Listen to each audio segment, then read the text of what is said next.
आज मैं आपको समझाऊंगा संज्ञा क्या होती है। संज्ञा को अच्छे तरीके से समझेंगे। संसार में किसी का भी नाम है, किसी व्यक्ति, वस्तु, गुण, दोष, धर्म आदि का भी जो नाम है, उस नाम को ही हम क्या कहेंगे?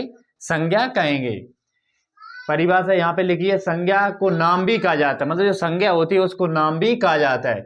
किसी प्राणी, वस्तु, स्थान, भाव आदि का नाम ही क्या कहलाता है? उसकी संज्ञा कही जाती है। दूसरे शब्दों में किसी का नाम ही उसकी संज्ञा है और इस नाम से ही उसे पहचाना जाता है।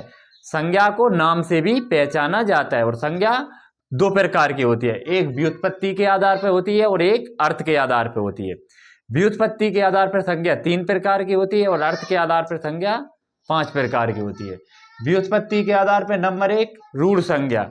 रूढ़ संज्ञा क्या होती है? ऐसा नाम जिसके टुकड़े करने पर कोई अर्थ न निकलता, वो रूढ़ संज्ञा कहलाता है। उदाहरण है यहाँ पे कृष्ण, यमुना। नंबर 2 यौगिक। यौगिक संज्ञा क्या होती है? ऐसा नाम जो 2 शब्दों से मिलकर बना होता है, वो यौगिक संज्ञा कहलाता है, जैसे पनघट, पाठशाला। नंबर 3 है युगरूढ़ संज्ञा।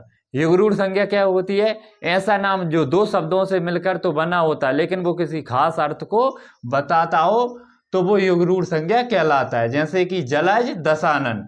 जलज का अर्थ होता है कमल और दशानन का अर्थ क्या होता है? रावण। अर्थ की दृष्टि से संज्ञा कितने प्रकार की होती है? 5 प्रकार की होती है। नंबर 1 व्यक्तिवाचक संज्ञा। नंबर 2 जातिवाचक संज्ञा। नंबर 3 द्रव्यवाचक संज्ञा।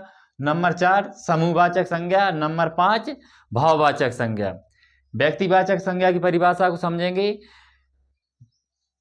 जो किसी व्यक्ति, स्थान या वस्तु का बोध कराती है, वो व्यक्तिवाचक संज्ञा कहलाती है। यानी ऐसा नाम जो किसी व्यक्ति, वस्तु का बोध कराती है, व्यक्तिवाचक संज्ञा कहलाती है। और इसको सरल भाषा में याद करने के लिए आप ऐसे ध्यान रख सकते हैं कि ऐसा नाम कि जिसके जैसा संसार में कोई दूसरा ना हो, तो वो व्यक्तिवाचक संज्ञा कहलाएगा। उदाहरण है राम। राम सिर्फ एक ही है, उसके जैसा मतलब कोई नहीं है। गंगा, गंगा नदी एक ही है, उसके जैसी कोई दूसरी नदी नहीं है। पटना, पटना शहर मुख्य एक ही है, उसके जैसा कोई दूसरा शहर नहीं है। नाम अपन किसी दूसरे शहर का भी रख सकते हैं, लेकिन मुख्य पटना शहर तो एक ही है। तो ये क्या कहलाएंगे? व्यक्तिवाचक संज्ञा में आएंगे। नंबर 2 जातिवाचक संज्ञा। जातिवाचक संज्ञा की परिभाषा है, जो संज्ञा किसी जाति का बोध कराती है, वे जातिवाचक संज्ञा कही जाती है। यानी ऐसा नाम जो किसी जाति का बोध कराती है, जातिवाचक संज्ञा कहलाती है। अब जाति से अपन ऐसे समझ में नहीं आएगा, आप ऐसे ध्यान में रख सकते हैं कि ऐसा नाम जिसके जैसा संसार में कोई दूसरा हो सकता है, तो वो जातिवाचक संज्ञा में आएगा। जैसे उदाहरण है नदी। नदी हम कोई सी भी नदी को बोल सकते हैं, यमुना भी नदी है, गंगा भी नदी है। तो ये क्या, नदी किसी को भी बोल सकते हैं, मतलब उसके जैसी कोई नदी एक को बोल रहे हैं तो दूसरी भी हो सकती है। जैसे लड़का।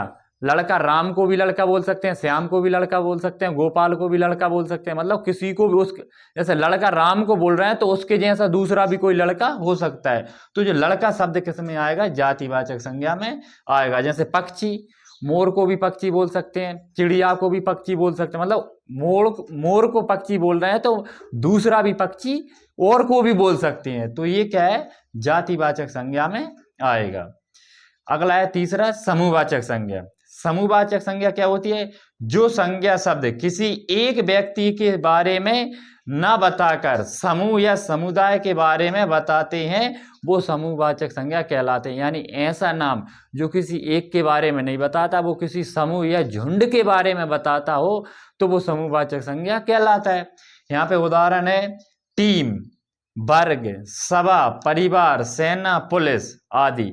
यानी कि जैसे परिवार शब्द है, सभा शब्द है, टीम शब्द है, ये किसी एक के बारे में नहीं बता रहे, ये मतलब ये इसमें मतलब अनेक है, मतलब ये झुंड के बारे में बता रहे हैं ये शब्द, तो ये समूहवाचक संज्ञा कहलाएंगे। नंबर 4 भाववाचक संज्ञा। भाववाचक संज्ञा क्या होती है? ऐसे संज्ञा शब्द जो भाव, गुण, अवस्था या दशा के बारे में ज्ञान कराते हैं, वो भाववाचक संज्ञा कहलाते हैं। उदाहरण जैसे क्रोध, मिठास, बुढ़ापा आदि, ये शब्द क्या कहलाएंगे? भाववाचक संज्ञा कहलाएंगे। यानी ऐसे शब्द जो गुण, भाव, दशा या अवस्था के बारे में बताते हैं, वो भाववाचक संज्ञा कहलाते हैं। नंबर 5 द्रव्यवाचक संज्ञा। द्रव्यवाचक संज्ञा क्या होती है? ठोस, द्रव, गैस अवस्था में पाए जाने वाले पदार्थ द्रव्यवाचक संज्ञा कहलाते हैं। यानी ऐसे संज्ञा शब्द जो ठोस, द्रव, गैस तीनों अवस्था में से किसी भी अवस्था में पाए जाते हैं, वो संज्ञा शब्द क्या कहलाएंगे? द्रव्यवाचक संज्ञा कहलाएंगे। जैसे तांबा, सोना, चांदी, लोहा, पानी, तेल, घी, दही, ऑक्सीजन आदि ये शब्द क्या कहलाएंगे? द्रव्यवाचक संज्ञा कहलाएंगे।